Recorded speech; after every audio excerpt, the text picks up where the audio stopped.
ঠাকুর মা ও স্বামীজির চরণে প্রণাম জানিয়ে আজকের পাঠ শুরু করছি। শ্রীরামকৃষ্ণ ও শ্রীমা সারদা এ যুগের হরগৌরী।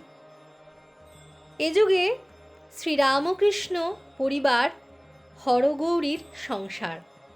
শিবের সংসার বহু বিরুদ্ধ বস্তুর একত্র বিচিত্র সমাহারের সমন্বয়। শিবের গলায় বিষ, কিন্তু মস্তকে চাঁদ। সারা দেহে চিতাভস্য, অথচ জটায় গঙ্গা। শিব পরিবারের বাহনদেরও সমাহার বড়ই বিচিত্র। ষাঁড় ও হাঁসের শত্রু সিংহ, সাপের শত্রু ময়ূর, ইঁদুরের শত্রু পেঁচা, তবুও কারোর মধ্যে কোনো বিরোধ নেই। ভূতপ্রেত দেবতা একই সঙ্গে সবাই আছে।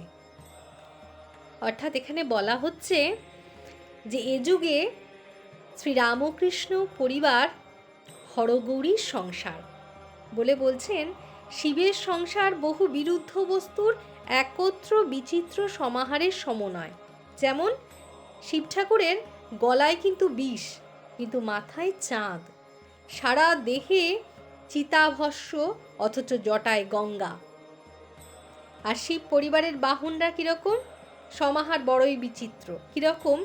ষাঁড় ও হাঁসের শত্রু সিংহ, সাপের শত্রু ময়ূর, ইঁদুরের শত্রু পেঁচা, তবুও কারোর মধ্যে কোনো বিরোধ নেই। ভূত প্রেত দেবতা একই সঙ্গে আছেন।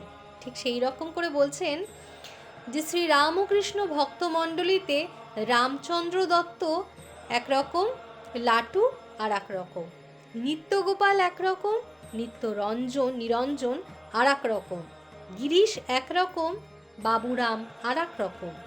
কেউ ব্রাহ্ম তো কেউ বৈষ্ণব, কেউ শাক্ত তো কেউ বেদান্তি, কেউ নিত্য সিদ্ধ তো কেউ গুন্ডা বদমাস, কেউ বা মাতাল, কিন্তু সবাই একসাথে রয়েছে, কোনো বিরোধ নেই।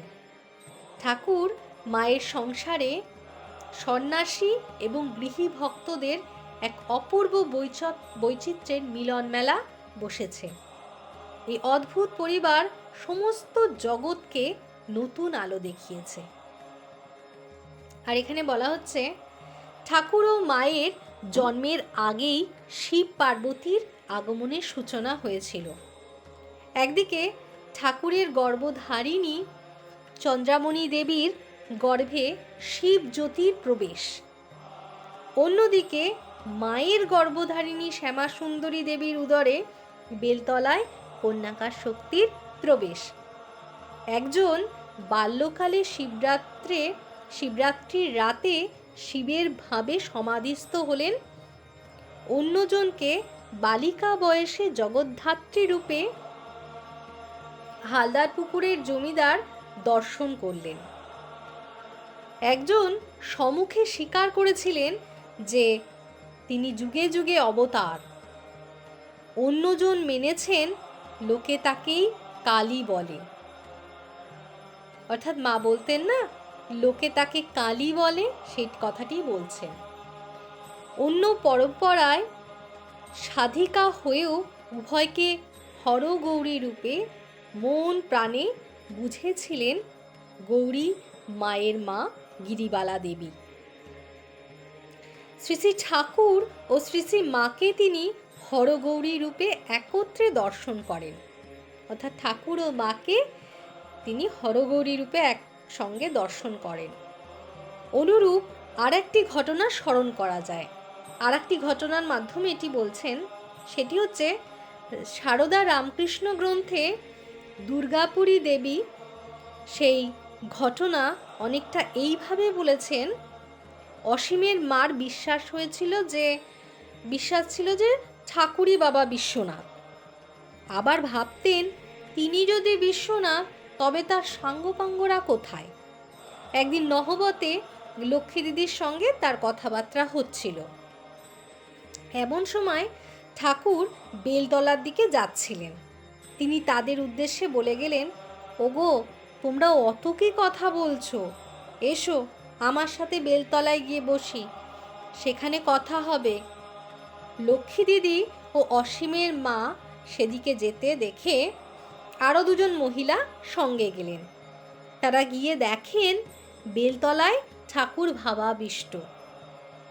অসীমের মা দেখতে পেলেন বৃহদাকার একটি সাপ ফনা বিস্তার করে ঠাকুরের পেছনে দুলছে। অদূরে আরও কয়েকটি সাপ খেলা করছে।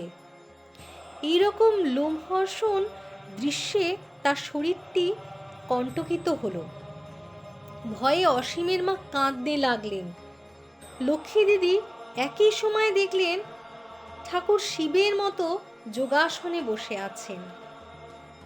তার বাম উরুতে বসে মা হাসছেন।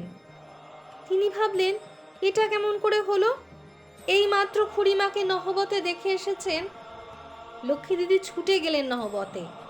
সেখানে দেখেন তার খুড়িমা রান্নার আয়োজন করছেন। পরিধানে ঠিক সেই রকম একখানি শাড়ি। তাকে কিছুই না বলে পুনরায় ছুটে গেলেন বেলতলায়।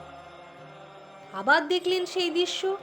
সর্পকুল ততক্ষণে চলে গেছে, কিন্তু ঠাকুর তখনও ভাবাবিষ্ট। নমঃ শিবায়। এই বলে আজকে আমি আমার পাঠ এখানেই শেষ করছি।